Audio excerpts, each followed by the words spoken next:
Act like I am arresting you and keep quiet, the immigration agent whispered to me at the airport. His words froze me. My hand was still holding the passport I had just handed him. The noise of the international airport faded away. It was just him and me, his gray eyes locked on mine with an intensity that made me understand something was terribly wrong. "What?"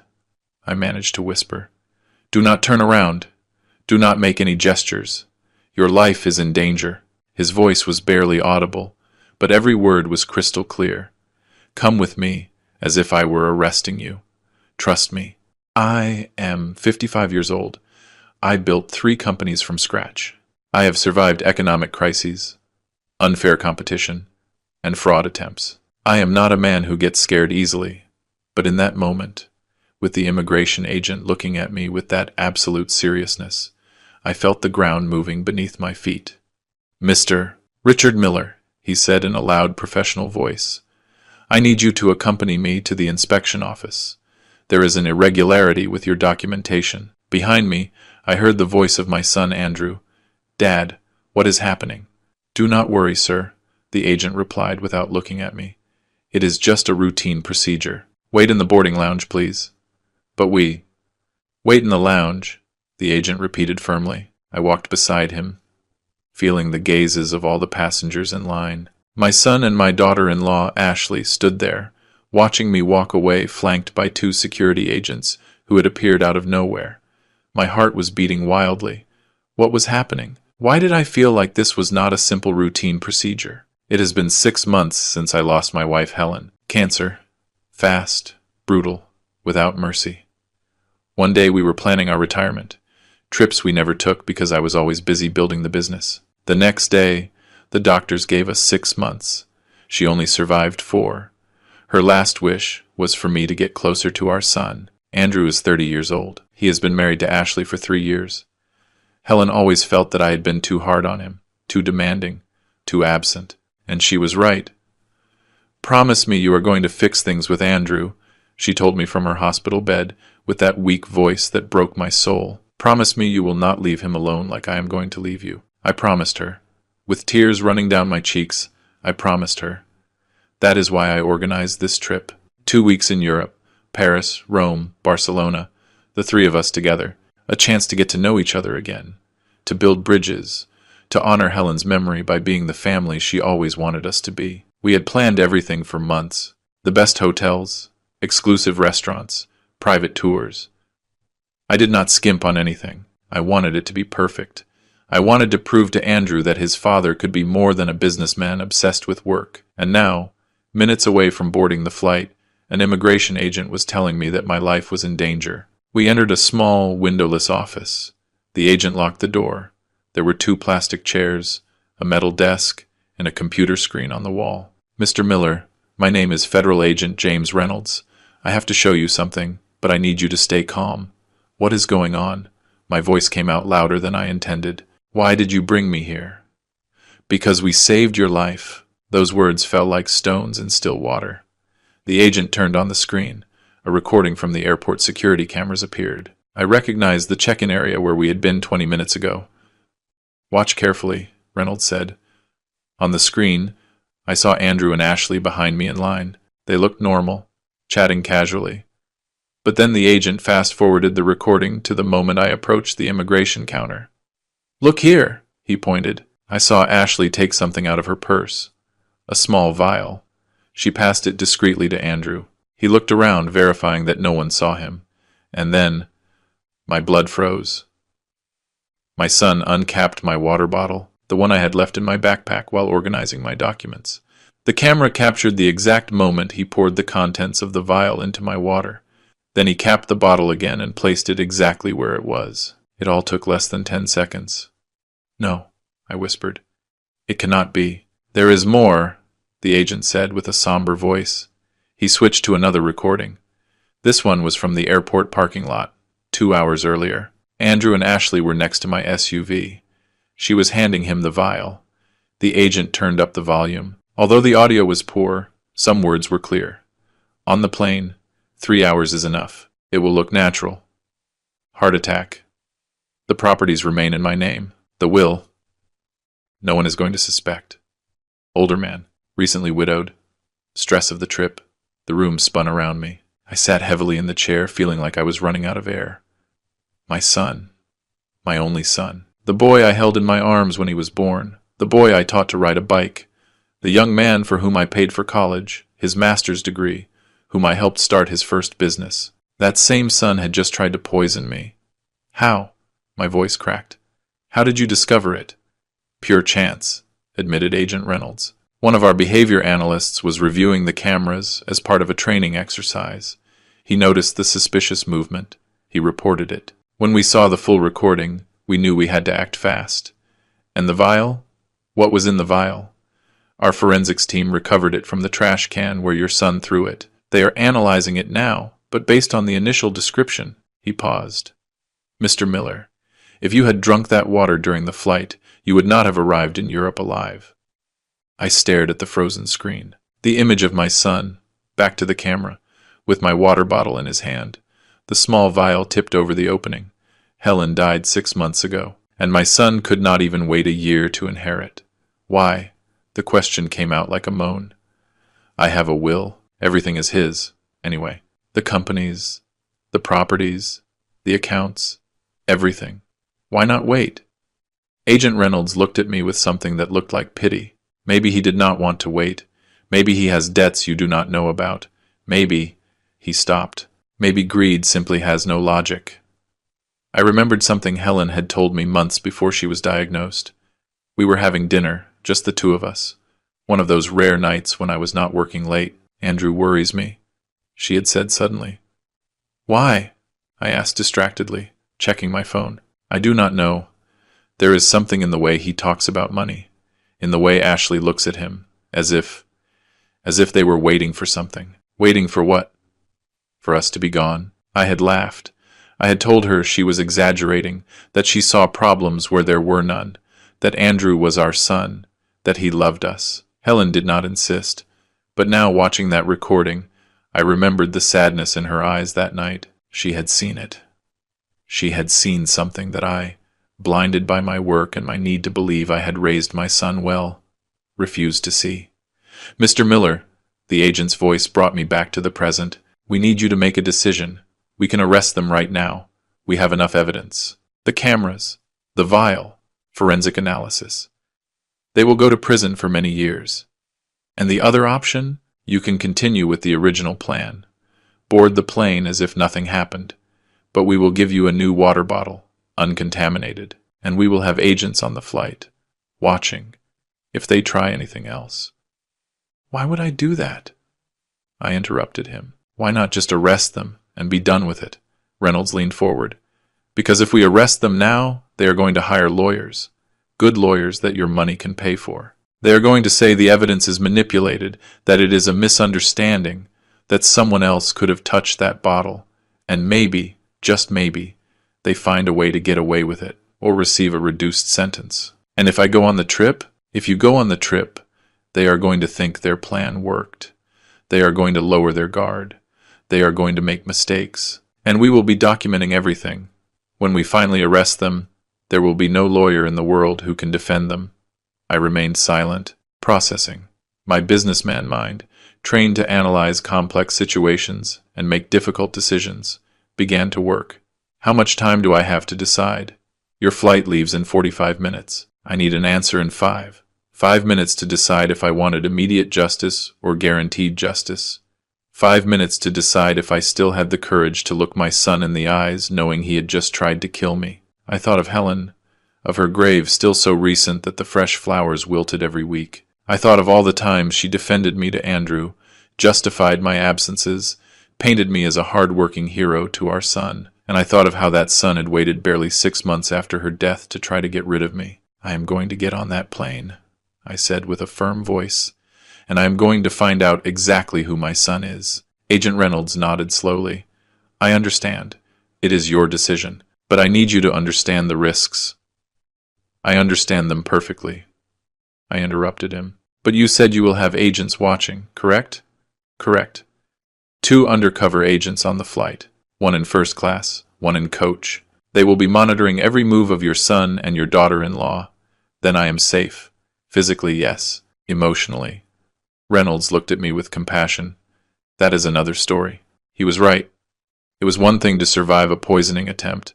Another, very different thing, was to sit next to your killer for a 14-hour flight, pretending you knew nothing. What are they going to say when I walk out of here? I asked. My son is going to ask questions. We will tell him there was an error with his entry visa for France, that it is already resolved. We took 15 minutes. It is enough time to be credible but not suspicious. And my water? The contaminated bottle is already in the lab. We will give you a new one, identical, sealed.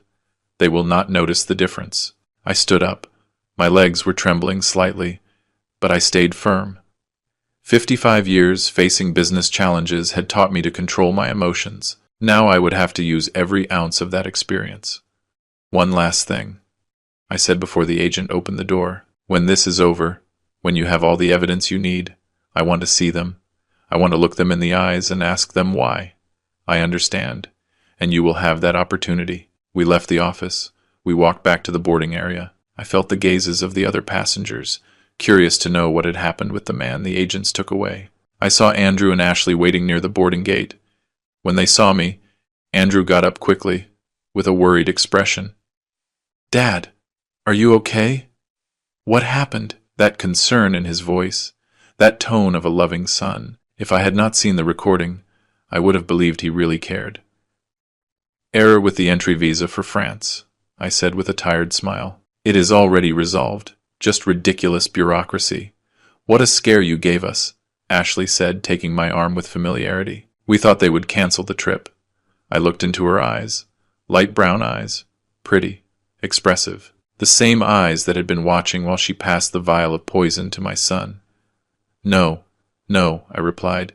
"Everything is fine. We can board." The agent who had accompanied me discreetly handed me a new water bottle. "Your documentation, Mr. Miller," he said aloud. "Excuse the inconvenience." I took the bottle, identical to the previous one. But this one was not going to kill me. Andrew took my backpack, helping me arrange it. "Let me, Dad. I will carry it. You rest." The perfect son, the model son-in-law, the ideal couple, and beneath that facade, two people who had planned my murder with the coldness of someone planning a vacation. We boarded the plane, first class, as I had paid for. 3 seats together. Me by the window, Andrew in the middle, Ashley on the aisle. "How do you feel, Dad?" Andrew asked once we were seated. "I know it has been a long day." "I am fine, son, just tired." "Do you want water?" "I think you have a bottle in your backpack." There it was, the casual invitation, the subtle push for me to drink the poison. "Yes, good idea," I said, taking out the new bottle the agent had given me.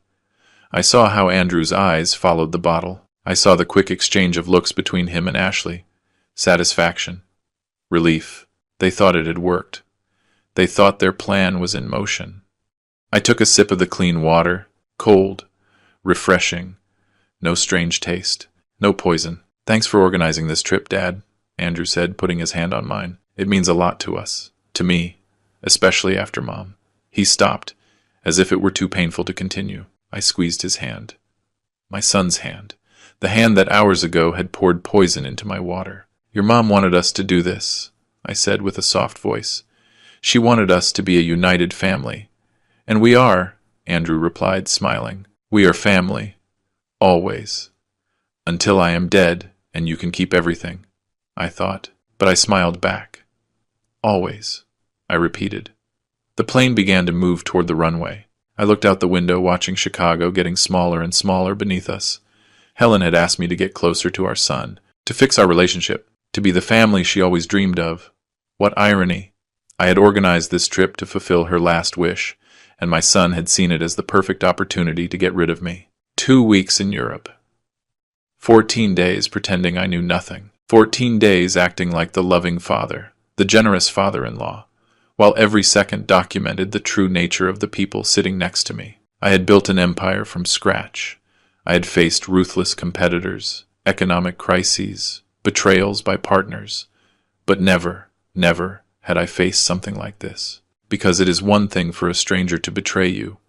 That hurts, but it is part of the game. But for your own blood, the son you held in your arms, to look you in the eyes while waiting for you to die. That is something completely different.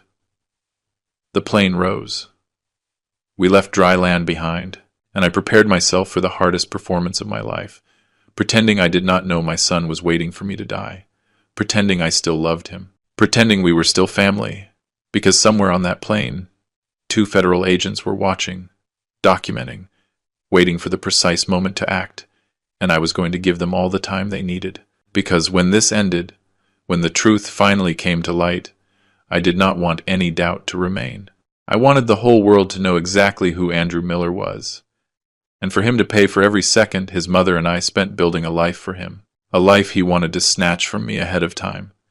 The first 3 hours of the flight were silent torture. Andrew and Ashley acted with chilling normality. They chatted about the places we would visit in Paris, the Eiffel Tower, the Louvre, Notre Dame. They talked about restaurants, about French wines, about hotels with spectacular views, and every so often, with that rehearsed subtlety, they asked me if I felt okay. "Dad, you look a little pale. Are you sure you do not want to rest? Richard, does anything hurt? Your head? Your chest? Have you drunk enough water? It is important to stay hydrated on flights." Every question was a dagger, because I knew exactly what they were looking for. They were waiting for the first symptoms, the moment the poison started to take effect. I answered calmly, with reassuring smiles. I assured them I felt perfectly fine, and every time I did, I saw a flash of confusion in their eyes. Why was I still so healthy? Why was the poison not working? At some point, Andrew went to the bathroom. When he returned, I intercepted a look between him and Ashley, a look loaded with unspoken questions. She made an almost imperceptible gesture with her head, as if saying, "Give it time." I leaned back in my seat, pretending to fall asleep, but through my half-open eyelids, I watched them. Ashley took out her phone. She typed something. Then she showed it to Andrew, covering the screen with her hand so I could not see. He read, frowned, and typed a response. They were communicating silently, coordinating, planning their next move. For 30 years, I built successful companies because I learned to read people, to detect lies in negotiations, to identify betrayals before they happened. Those skills had made me rich. Now, those same skills were keeping me alive. I remembered something my oldest partner, Mr. Harrison, a 70-year-old man with 50 years of business experience, had taught me. Richard, when someone betrays you, they are giving you a gift. They are showing you who they really are, and that information is worth more than all the money in the world. He was right. Andrew and Ashley had given me the most valuable gift, the truth. I opened my eyes slowly, as if I had just woken up from a nap. "How long did I sleep?" "Like 40 minutes, Dad," Andrew replied. "Did you rest?" "A little. These seats are comfortable." "Dad, there is something I wanted to mention to you." Andrew leaned toward me, lowering his voice as if it were an intimate conversation. "Ashley and I have been thinking. After Mom passed away, you have been carrying all the weight of the companies alone. It has to be exhausting." "It is part of the job," I replied, without knowing where he was going with this. "Yes, but it does not have to be that way. I studied administration. I worked in one of your companies for 3 years. I know the business. Maybe it is time for you to, well, give me more responsibilities. For you to start delegating important things to me." There it was. The real plan behind the plan. If I died on the plane, he would inherit everything immediately. But if for some reason the poison did not work, they had a plan B. Convince me to give them control of the companies while I was still alive. "More responsibilities?" I asked, keeping myself neutral. "Exactly. We could start by transferring some properties to my name. You know, for tax questions, to avoid problems with the IRS. You could also give me power of attorney over some of the main bank accounts. That way, if something happens to you, God forbid, everything would be in order and there would be no legal complications." Ashley joined in immediately. "It makes sense, Richard. You have worked so hard all your life. You deserve to rest a little. Let Andrew handle things while you enjoy your golden years. Golden years that you want to end as soon as possible," I thought. "It is an interesting idea," I said slowly, as if I were really considering it. Let me think about it during the trip. Maybe when we return to the States, we can sit down with the lawyers and see what makes sense. I saw the satisfaction on their faces. They thought they had planted the seed, that their plan B was working. There is no rush, Dad. We just wanted you to know that I am ready, that you can count on me, like Helen counted on you taking care of me after her death. I thought bitterly. The following hours passed in a surreal haze. We ate the plain dinner. Andrew ordered wine for the three of us. We toasted to the trip, to family, to new beginnings. Every toast was a lie. Every smile, a mask. At some point in the early morning, when the cabin was dark and most passengers were sleeping, I felt someone watching me. I opened my eyes discreetly and saw one of the undercover federal agents. He was a man of about 40, dressed like a common tourist, seated 3 rows ahead, but with a direct line of sight to us. Our gazes met for a second. He nodded almost imperceptibly. The message was clear. We are here. You are safe. I closed my eyes again, feeling a strange mix of relief and pain.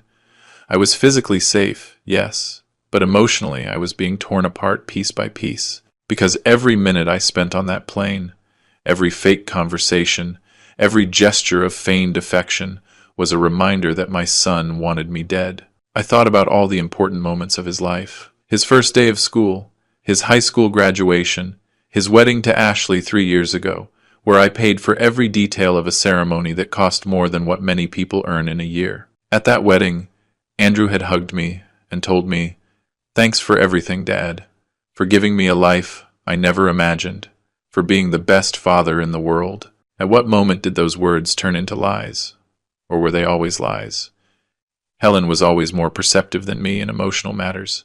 I focused on providing, on building, on ensuring we never lacked anything. She focused on the small details, on the looks, on what was not said. I remembered another conversation, this time a year before her diagnosis. We were in bed, she reading a book, me reviewing financial reports on my laptop. "Ashley asked me today how many properties we have," Helen had said suddenly. "Why?" I asked, without looking up from the numbers. "I do not know." She said she was just curious, but it was strange, very specific.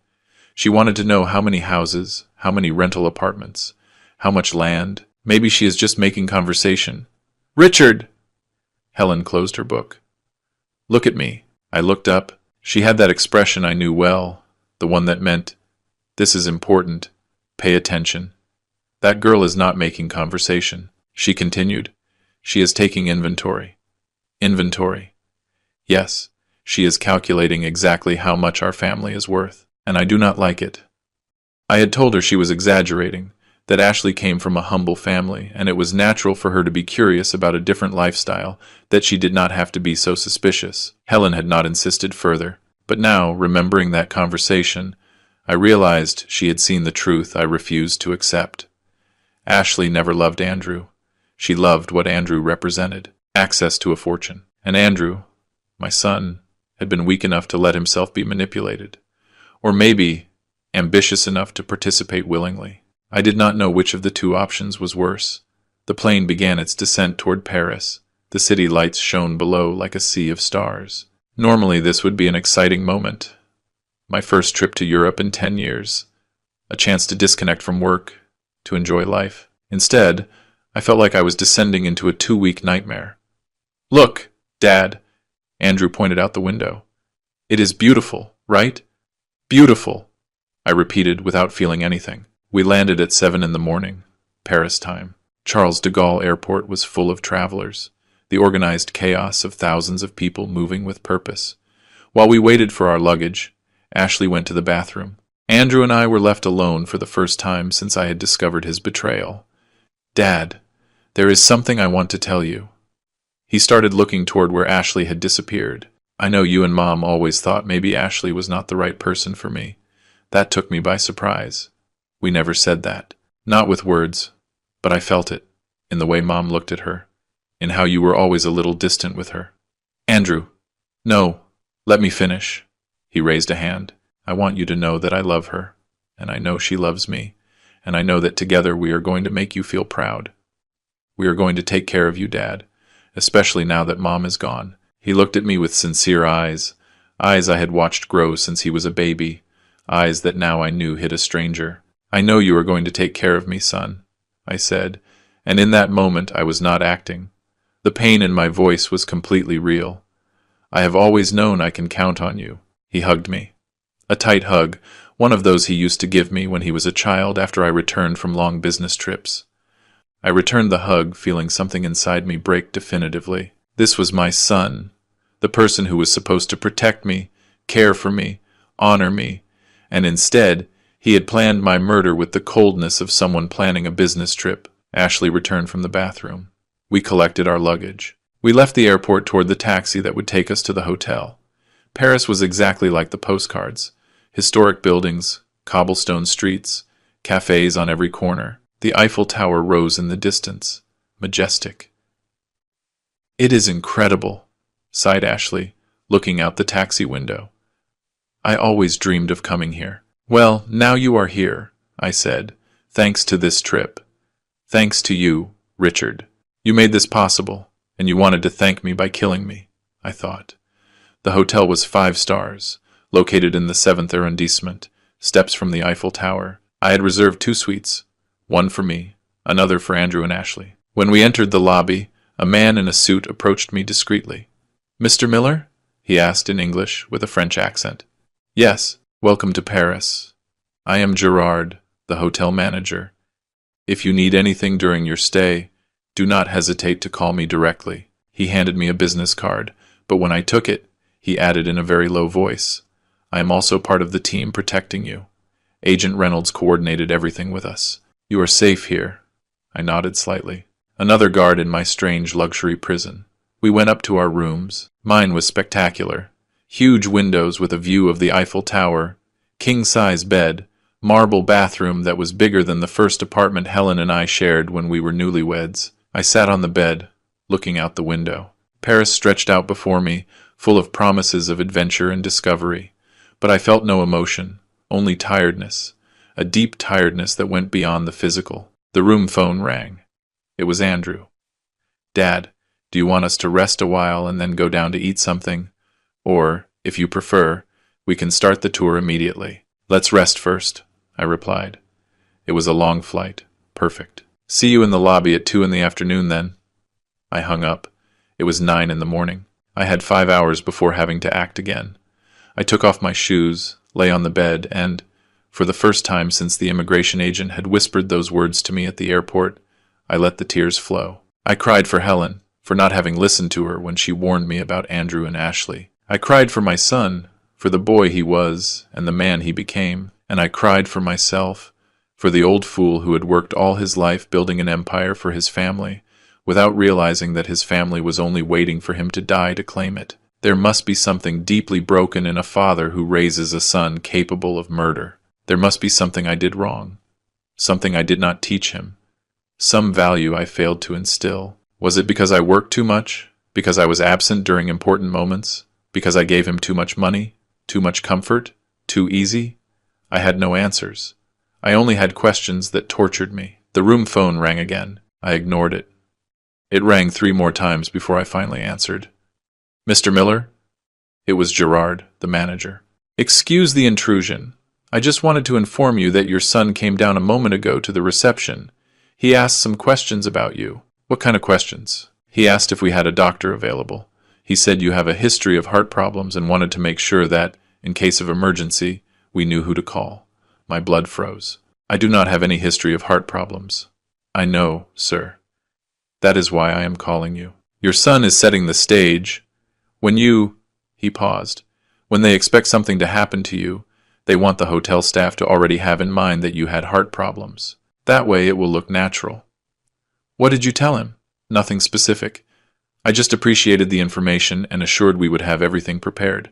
But I wanted you to know." "Thanks, Gerard." I hung up, feeling rage beginning to replace sadness. They did not just want me dead. They wanted my death to look natural. They wanted to cry at my funeral, receive condolences, inherit my fortune, and for no one to ever suspect they had orchestrated everything. And they probably would have succeeded, if not for a behavior analyst training at the airport, if not for that stroke of luck that exposed their plan. I got out of bed, washed my face, looked in the mirror. The man looking back at me looked tired. 55 years, that suddenly looked like 70. Deep, dark circles. Wrinkles I did not remember having. But in those eyes, I also saw something else. Determination. Because if Andrew and Ashley thought they were going to get away with it, if they thought they could murder me and live happily with my money, they were very wrong. I had built an empire from scratch. I had survived economic recessions, ruthless competitors, fraud attempts. I was not going to let my own son destroy me. During the next 2 weeks, I was going to give them enough rope to hang themselves. I was going to document every move, every lie, every manipulation attempt. And when it was all over, when the federal agents had enough evidence to guarantee they would never get out of prison, then I would have my answer. Then I would ask them why. And this time I would not accept lies. I dressed in clean clothes, combed my hair, put on cologne. I prepared to go out and face my killers with a smile, because that is what a successful businessman does. Adapt to impossible situations. And this was the most important negotiation of my life. Not for money, not for power, for justice.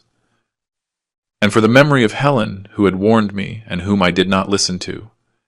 This time, I was going to listen. This time I was going to act. And this time the truth was going to prevail, no matter how much it hurt me. At 2 o'clock sharp, I went down to the hotel lobby. Andrew and Ashley were already waiting, dressed like perfect tourists. Her with a floral dress and a camera hanging from her neck. Him with jeans and a polo shirt. Sunglasses on his head. The ideal couple. The perfect heirs. The patient killers. Dad. Andrew approached with energy. Did you rest well? Like a baby, I lied. Ready to see Paris? More than ready, Ashley replied enthusiastically. I booked a private tour. They are going to take us to all the main places. We spent the rest of the day being tourists. The Eiffel Tower, the Arc de Triomphe, the Champs, Élysée. Ashley took photos constantly. Photos of her and Andrew kissing in front of monuments. Photos of the three of us together, smiling like a happy family. Evidence for later. For when I was dead and they wanted to show the world how close we were. How sudden and unexpected my death was. During dinner at a restaurant overlooking the Seine, Andrew raised his glass of wine. For Mom, he said with an emotional voice. Wherever she is, I know she is happy to see us here together. For Helen, I repeated, feeling my wife's name like a dagger in the heart. We toasted. The candlelight reflected in our glasses. A beautiful moment, worthy of a postcard, except everything was a lie. Dad, I wanted to ask you something, Andrew said after ordering dessert. Have you thought about what we talked about on the plane, about giving me more responsibilities in the companies? I have thought about that, I replied, measuring my words. But they are important decisions. I do not want to rush. I saw a flash of frustration cross his face before he could control it. Of course, there is no rush. I just thought that since we are here relaxed, we could discuss it calmly. Andrew is right, Ashley added. It would be good to have a clear plan, especially considering your health. My health? I asked with a neutral tone. Well, you have been under a lot of stress. My mother-in-law's death, managing the companies alone, this trip, she touched my hand with fake concern. We just want to make sure that if something happens, God forbid, everything is in order. There it was again, preparing the ground, planting the seed that I was sick, stressed, about to collapse. I appreciate your concern, I said, but I feel perfectly fine, better than I have felt in months, actually. The two exchanged another one of those meaningful looks. That night, back in my room, I received a call from an unknown number. Mr. Miller. It was a female voice I did not recognize. I am Agent Flores. I work with Agent Reynolds. Can you speak freely? Yes. I am alone. Excellent. I just wanted to update you. We have been monitoring all communications of your son and daughter-in-law. Last night, while you slept on the plane, she sent an encrypted message to a contact in Mexico. What did it say? It didn't work. Need Plan B. 2 weeks to fix it. I closed my eyes, feeling the weight of those words. Plan B is convincing me to transfer control of the companies to them before the trip ends. Correct. And we have reasons to believe they are also exploring other options more direct. What does that mean? It means we must be extremely careful during the next 2 weeks, Do not eat or drink anything they give you directly. Do not stay alone with them in isolated places. And if at any moment you feel you are in immediate danger, call this number. She gave me a phone number that I memorized immediately. How much more time do you need to have enough evidence? Ideally, we want to catch them in the act of a second attempt. The poison at the airport is strong, but a good lawyer could argue it was planted, that the cameras are manipulated, that your son is innocent. But if they try something else, if we document a pattern of behavior, then there is no doubt. I finished for her. Exactly. I know it is a lot to ask, Mr. Miller, but we need you to hold on a little longer. After hanging up, I sat on the balcony of my room, watching the lights of Paris. The Eiffel Tower shone in the distance, lighting up every hour with thousands of little lights that made it look magical. I remembered when I promised Helen I would bring her here someday. When I have time, I always told her. When the business is more stable, when I can take a few weeks off. That moment never arrived. There was always something more important. A meeting, a contract, a crisis to solve. And now I was here, in the city she dreamed of visiting, accompanied by the son she adored and who had planned my murder. Life has a cruel way of teaching us our mistakes. The following days followed a similar pattern. We visited museums, walked through Montmartre, ate in elegant restaurants, and all the while, Andrew and Ashley maintained their perfect performance. But I had learned to read the signs. The moments when Ashley wrote messages on her phone and hid it quickly when I approached, the conversations that ended abruptly when I entered a room, the looks they exchanged when they thought I was not watching. The fourth day in Paris, Andrew suggested we do something different. There is a place on the outskirts of the city, he said during breakfast. An old castle, very little known by tourists. I thought we could rent a car and go just the three of us alone. No tours, no crowds, just us. Every alarm in my head went off. Sounds interesting, I said cautiously. How far is it? Like an hour and a half by car. It is a beautiful road, passing through French villages. It would be an adventure. I do not know, son. Driving in another country, on roads we do not know. I will drive, he offered quickly. You and Ashley relax and enjoy the scenery. It is going to be incredible, Dad, I promise. Ashley nodded enthusiastically. It would be nice to have a day just for us, more intimate, like a real family. My mind worked quickly. An isolated place, far from witnesses, no security cameras. The perfect setting for an accident. Let me think about it, I said. Maybe tomorrow. Today I would like to stay in the city. I saw the frustration on their faces, but they nodded, smiling. Sure, Dad. Whatever you say. That afternoon, while Andrew and Ashley went shopping, I met secretly with Gerard in a private office of the hotel. Your son booked a car for tomorrow, he informed me. A large sedan. He also asked about scenic routes outside Paris, specifically places far from the main tourist zones. Can you follow us without them noticing? We already have it arranged. There will be 2 tracking vehicles, one close and another at a distance. We also installed a GPS tracking device in the car they rented, and I am going to give you this. He handed me a small device the size of a keychain. If you press this button twice, it sends an immediate emergency signal. We will have agents at your location in minutes. And if there is no cell coverage, this device uses satellite. It works anywhere. I put it in my pocket, feeling its weight like a talisman of protection. That night I could not sleep. I stayed awake imagining scenarios. What would they do? Would they simulate a car accident? Would they push me off a cliff and say I lost my balance? Poison again. This time without witnesses to interrupt. My son. My own blood. Planning the details of my death with the same casualness with which most people plan their vacation. At 3 a.m, my phone vibrated. It was a message from an unknown number. Intercepted new communication, Ashley wrote. Tomorrow at the castle. Perfect place. No one will see us. Just do it fast. Stay alert. Do not go anywhere alone with them. I deleted the message. I got up, poured myself a whiskey from the minibar, and sat by the window. Paris slept below. City of lights. City of love. City where my son planned to become an orphan. There is a moment in the life of every father when he realizes his son is no longer a child, that he has become his own person, with his own decisions, his own consequences. I had that moment years ago, when Andrew graduated from college and decided to start working with me. I felt proud then. I thought we would finally have something in common, that we could build together. But I had been wrong. Andrew never wanted to build with me. He only wanted to wait for me to build everything for him. The next morning arrived too fast. I went down to breakfast and found Andrew and Ashley already ready, with backpacks prepared and energy like kids on a field trip. "Dad, we thought you had changed your mind about the castle," Andrew said. "No, I just slept badly. But I am ready. Let's go." The car was a new Mercedes. Andrew sat behind the wheel, Ashley as co-pilot, me in the back, like a child, like someone without control of his own destiny. We left Paris on increasingly smaller roads. Buildings gave way to green fields, villages with stone houses, ancient churches. It was beautiful. I had to admit it.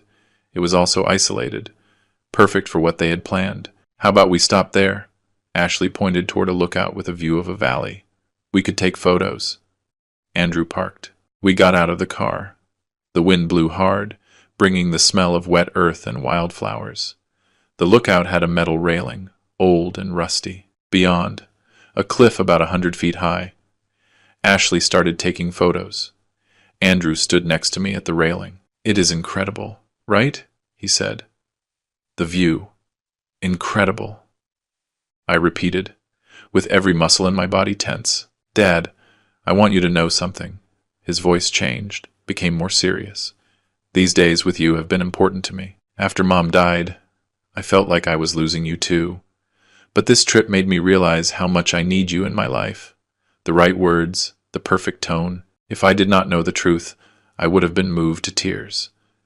I need you too, son," I said, and I was not acting. Despite everything, despite the betrayal, part of me still wanted to believe there was some goodness in him. "Come, stand here." He guided me closer to the edge. "Ashley, take a picture of us here." She raised the camera. I was at the edge of the cliff, Andrew behind me. A push, that is all it would take. A quick push, and I would fall 100 feet. Broken bones, head trauma, almost instant death. And they would cry at my funeral, telling the tragic story of how their father lost his balance while taking a family photo. "Smile, Richard," said Ashley. In that moment, I felt Andrew's hands on my back, not pushing, just touching, positioning me. "A little more to the left," he indicated. I took a step. My heels were inches from the edge. "Perfect," said Ashley. "On the count of 3. 1, 2, time slowed down.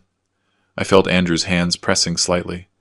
I saw Ashley lowering the camera, her eyes shining with something that was not amusement, and in that second I understood what was going to happen. My hand went to my pocket, touching the emergency device Gerard had given me. 3, said Ashley. Andrew's hands tensed on my back, and then I heard a noise, the unmistakable sound of a car approaching at full speed. Andrew's hands pulled away immediately.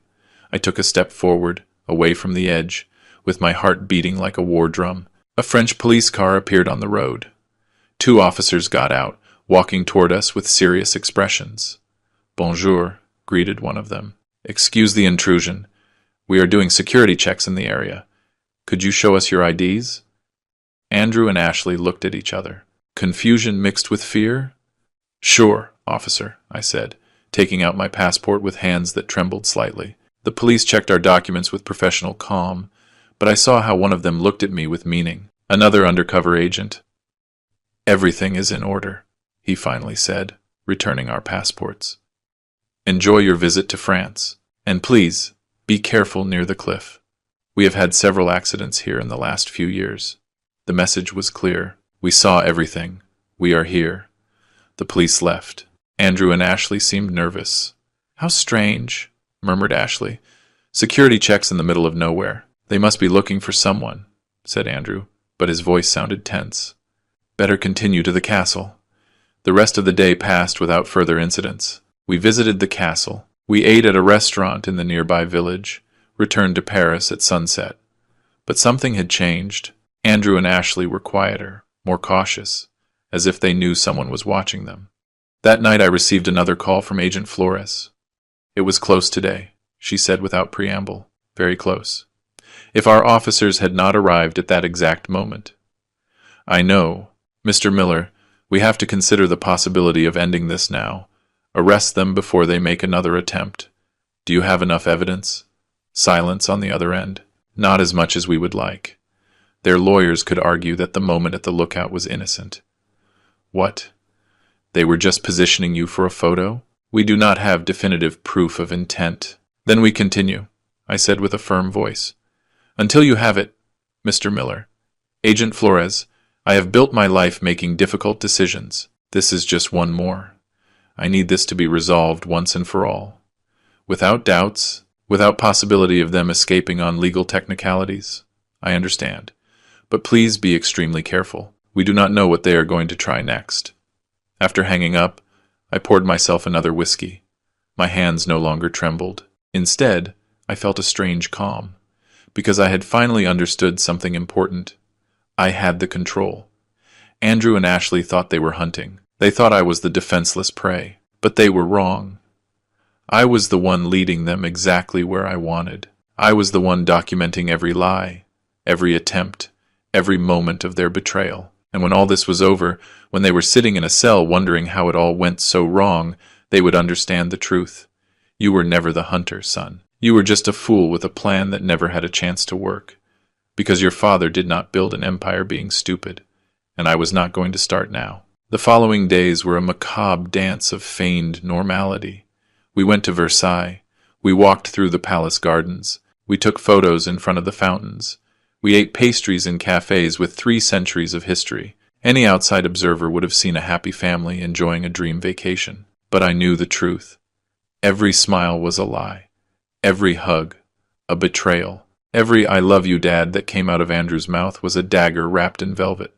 The 7th day in Paris, something changed. We were having dinner at a restaurant near Notre Dame when Andrew received a call. He apologized and went out to answer. He returned 5 minutes later with a pale face. "What happened?" asked Ashley with a worried tone, which sounded genuine for the first time. "It was my partner in Mexico. There are problems with one of the businesses I am managing. I need to resolve some things urgently." "What kind of problems?" I asked. "Nothing serious, Dad. Just administrative issues. But I need to make some calls, review documents. Do you mind if Ashley and I skip the tour tomorrow? I need to be in the room working." "Sure, son. Business is important." That night, after everyone retired to their room, I received another update from Agent Flores. "We know what call your son received," she told me. It was not his partner. It was someone from a law firm in Mexico. Apparently, Andrew and Ashley have massive debts you do not know about. How massive? Near 8 million pesos. Loans with criminal interest rates. That is about $400,000. It seems they invested in a business that failed completely. The lenders are threatening legal action. Everything started to make sense. It was not just greed, it was desperation. "That is why they need the money now," I murmured. "They cannot wait for me to die naturally in 20 or 30 years. "Exactly. And we have evidence that Ashley was researching undetectable poisons on the internet, how to simulate heart attacks, inheritance, and wills, all from her personal phone. Is that enough to arrest them? Almost. We just need one last element. We need to catch them in the act of another attempt, or we need them to confess." "Confess?" "They never will. Not voluntarily. But if you can provoke them, make them speak while wearing a hidden microphone, then we would have everything we need." I remained silent, processing the proposal. "You want me to confront my son? Force him to admit he is trying to kill me?" "I know it is a lot to ask, but it is the safest way to guarantee a conviction without possibility of appeal. A confession recorded in his own voice, explaining his motives and methods. And if he gets violent, we will have agents meters away. At the first sign of physical danger, we intervene. But we need him to speak first." I spent the rest of the night sleepless, preparing myself mentally for what I would have to do. The next day, Andrew and Ashley said they would be busy all morning with work calls. It was the perfect opportunity. But first, I needed to know more about those debts. I called my accountant in the States, Rodrigo, a man who had worked with me for 15 years. "Mr. Miller, what a pleasure to hear you. How was the trip?" "Good, Rodrigo, but I need you to investigate something for me. Discreetly. Whatever you need. Check my son's finances.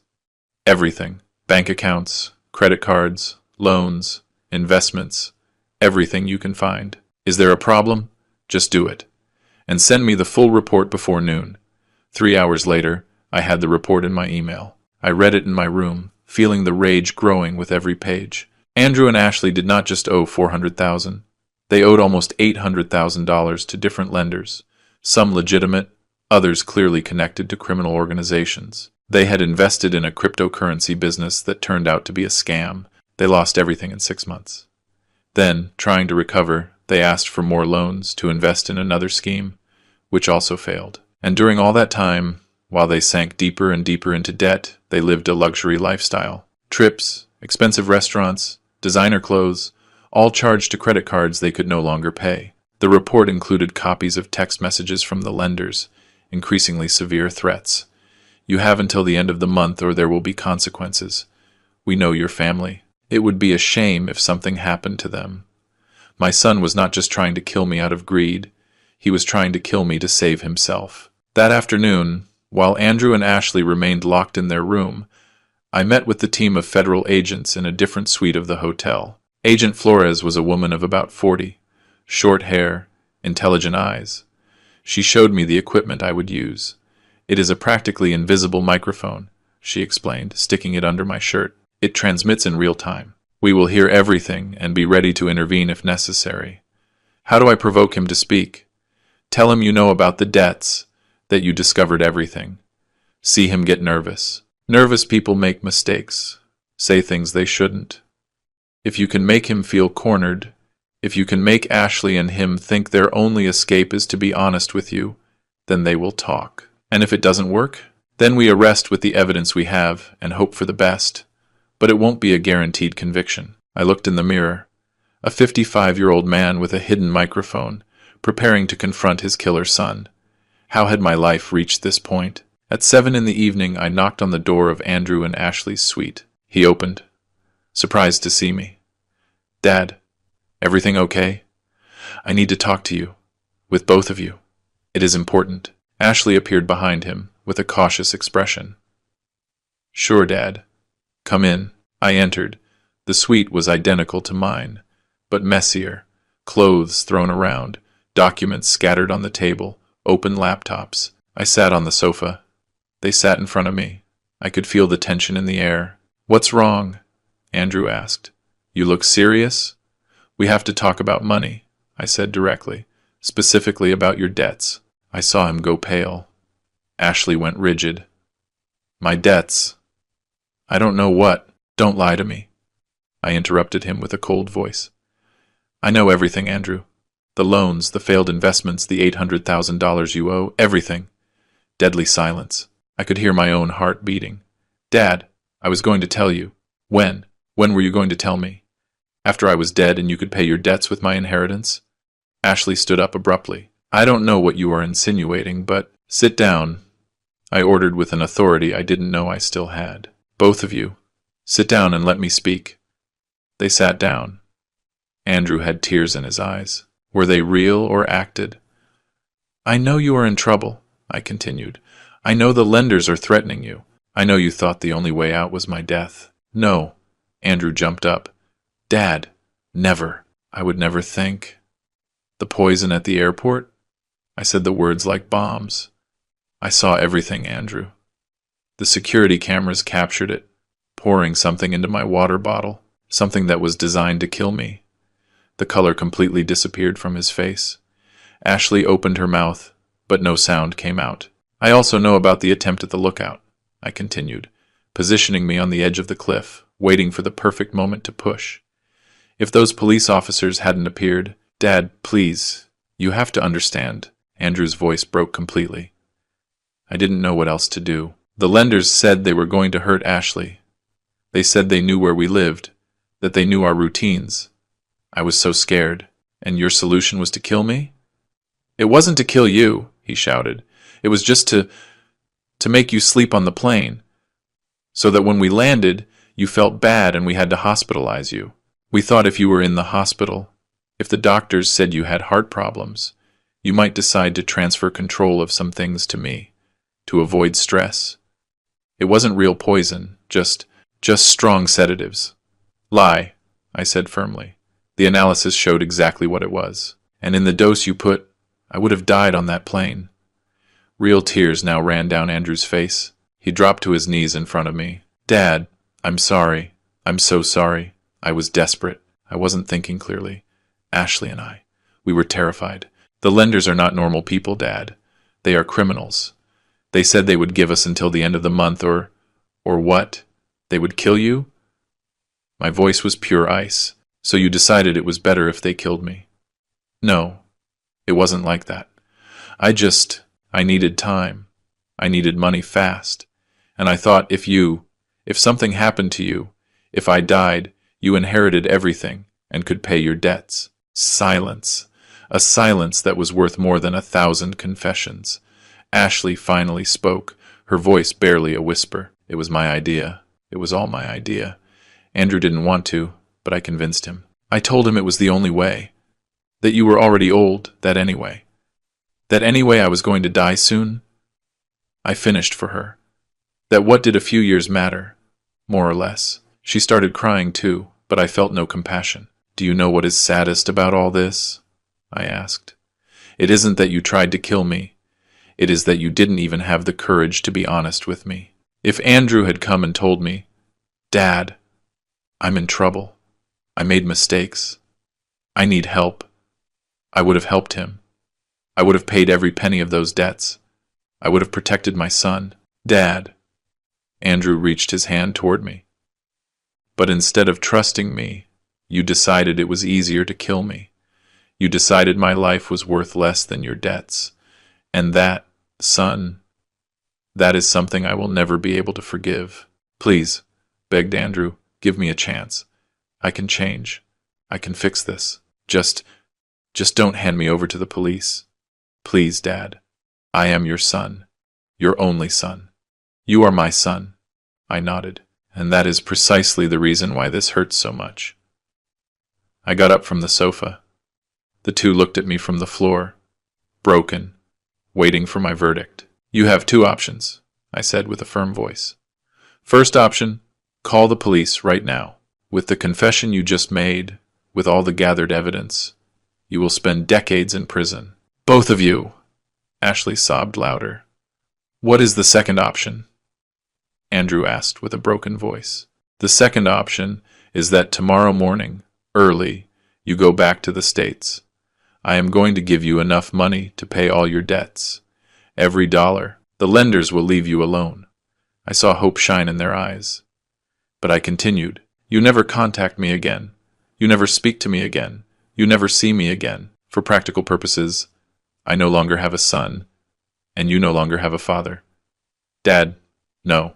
And if you ever try something against me again, if you threaten me, if you look for me, if you try to claim inheritance after my death, all the evidence I have goes straight to the police. Understood? Is that all? Ashley asked incredulously. Are you going to let us go like that? No, out of kindness, I clarified. I do it for Helen's memory. She made me promise I would take care of Andrew, and this, as much as it hurts me, is the only way I found to keep that promise without betraying my own dignity. I accept, said Andrew immediately. I accept, Dad, whatever you say. Tomorrow at 6 a.m. you will have the plane tickets in your email. At 7, a bank transfer of $800,000. It is more than enough to cover your debts and start over. What you do with your lives after that is no longer my problem. And the punishment? Ashley asked with a trembling voice. There is no punishment. I looked her directly in the eyes. The punishment is that you are going to live the rest of your lives knowing you tried to murder the man who loved you, that you destroyed a family for debts that could have been resolved with an honest conversation. That, Ashley, is a punishment worse than any prison. I walked toward the door. Andrew crawled behind me, grabbing my leg. Dad, please, don't leave me like this. I can't live without you. You are all I have. I stopped. I looked at him from above. My son, on his knees, begging. You should have thought about that before putting poison in my water. I opened the door and left. The last sounds I heard were Andrew's sobs screaming, Forgive me, please, Dad, forgive me. I closed the door. In the hallway, Agent Flores was waiting for me with 2 other officers. "We recorded everything," she said. "Full confession, motives, methods, everything. It is more than enough to arrest them right now." "No," I said firmly. "I am going to keep my word. I am going to give them the money and I am going to let them go. Mr. Miller, they tried to murder you. Multiple times. I know, but they are the consequences I choose to give them. And believe me, living with what they did is worse than any prison." The agent looked at me for a long time. Finally, she nodded. "It is your decision, but we will keep the file open. If you ever need it. If they break the agreement, then arrest them with the full weight of the law. But until then, this ends here."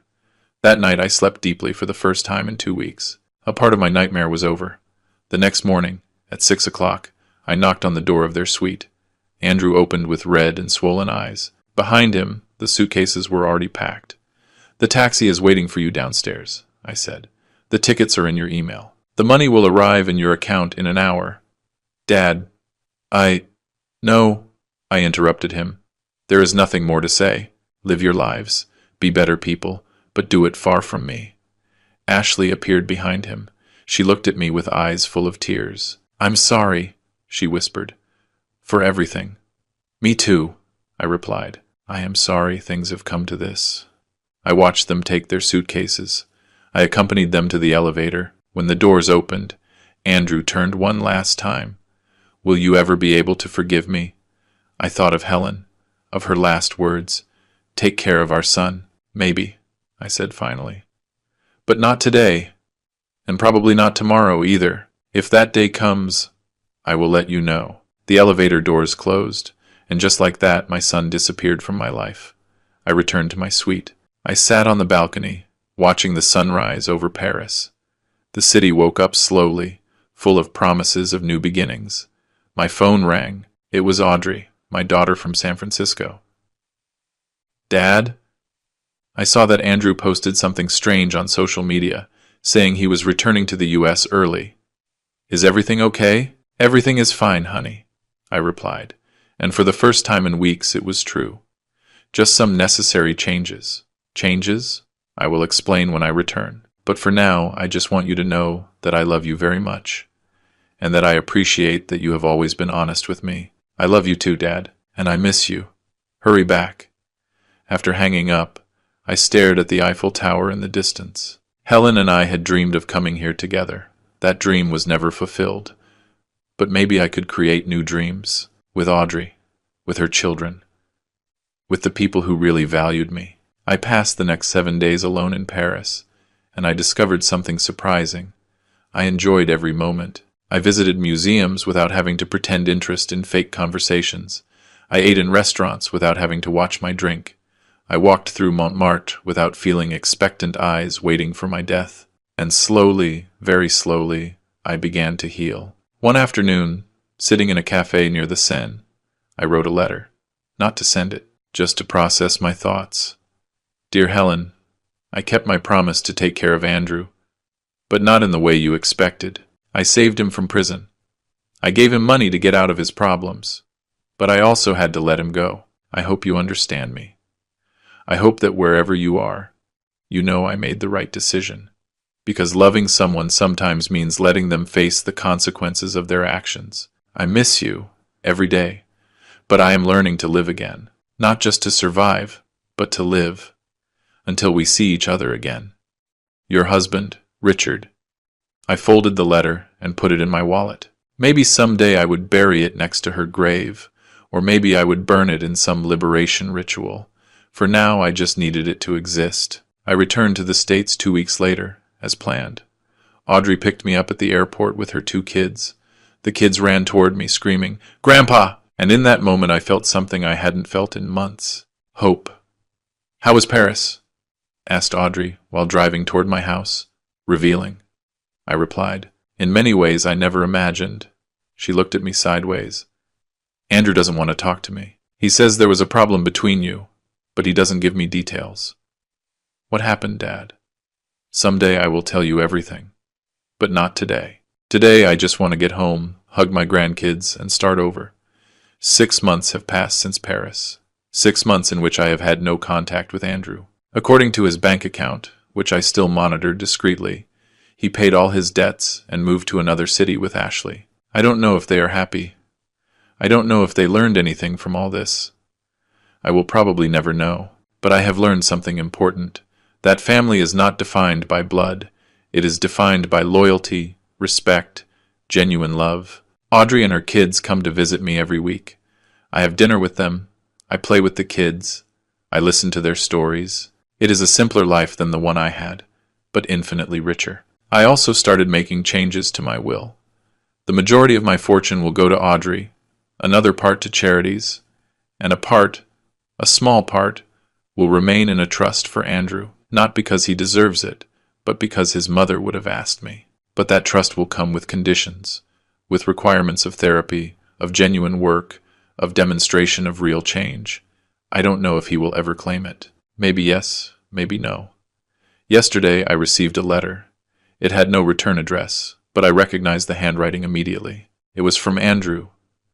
I held it in my hands for an hour before daring to open it. Dad, I know I have no right to write to you. I know I broke something I will never be able to repair, but I need you to know that not a day goes by without me regretting what I did. Ashley and I separated. She went back to her family. I am living alone, working a normal job, paying rent like anyone else. I started therapy. The therapist says I have a lot of work to do, that I don't only need to repair what I did to you, but understand why I became someone capable of that. I am not asking for forgiveness.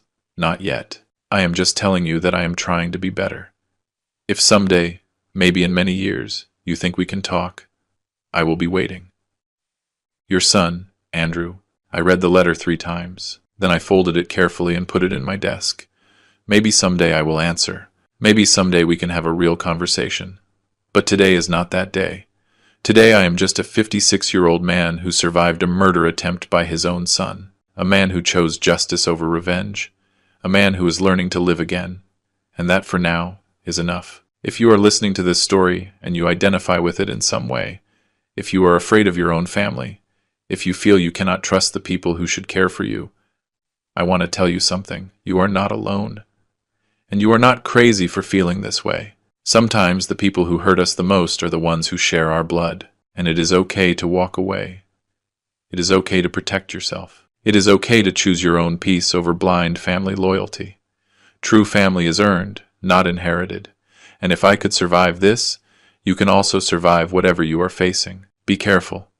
Trust your instincts. And remember that your life has value, no matter what others make you believe. Thanks for listening to my story, for accompanying me on this painful but necessary journey. Protect yourself, and never, never let anyone make you feel that your life is worth less than their convenience, because your life is valuable, always was, always will be, and that is something that no one, not even your own blood, has the right to take away from you.